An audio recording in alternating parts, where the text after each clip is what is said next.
The Brics summit is an association of 5 countries – South Africa, China, India, Brazil and Russia. The leaders of the bloc – China, Xi Jinping, Brazil, Lula da Silva and Prime Minister of India, Narendra Modi, arrived at the summit in South Africa in person. The Russian delegation was headed by Minister of Foreign Affairs Sergey Lavrov. Vladimir Putin did not come to Johannesburg out of fear that he could be arrested on the warrant from the International Criminal Court. The focus of discussion at the meeting is the expansion of Brics cooperation with the countries of the Global South. According to representatives of South Africa, more than 20 states have filed official applications to join the bloc.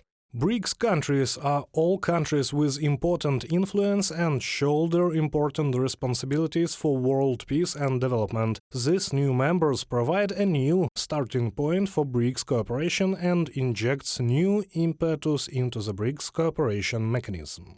According to experts, China and Russia are seeking to turn BRICS into an anti-Western platform, some kind of alternative to the G7. Differences hinder the realization of ambitions. The rivalry between China and India is growing and becoming more pronounced. Secondly, Brazil and South Africa do not want to be seen as part of an anti-US or anti-Western bloc. They want to get different opportunities. They want to maximize their freedom of maneuver in foreign policy. If you look at the statements coming out of Brazil, South Africa and even India, their position is that they want to keep their foreign policy autonomy.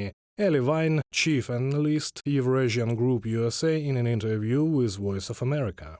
There was also no consensus in the BRICS on the issue of a common currency and abandoning the dollar. Following the summit, the participating countries agreed to continue discussing the usage of local currencies for trade and investment. But also a lot of the discussions around using alternative currencies for trade, and particularly the use of local currencies and potentially even the gold.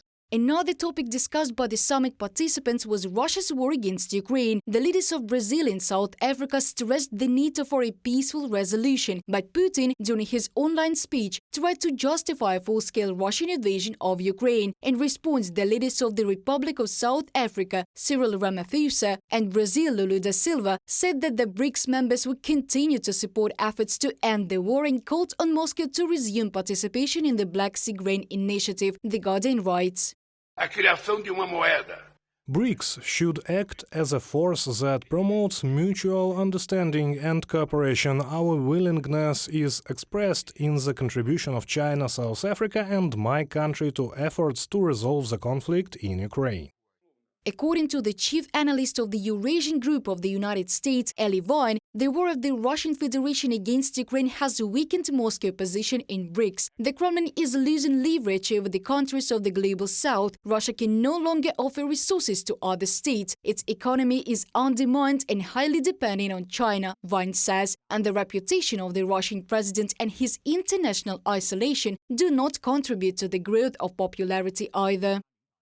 The war has already affected the BRICS summit. Putin will not come there personally. I think it's very important. Nothing replaces personal communication. Lavrov is a well-known Russian official, but when state representatives talk to their Russian counterparts, they want to talk to Putin, the main decision-maker. Levine, chief analyst, Eurasian Group USA, in an interview with Voice of America. Analysts are confident that internal disagreements, both political and economic, will not allow BRICS to become a full-fledged competitor to the West in the near future. Reported by Diana Kolesnik, Христина Домбровська, UATV News.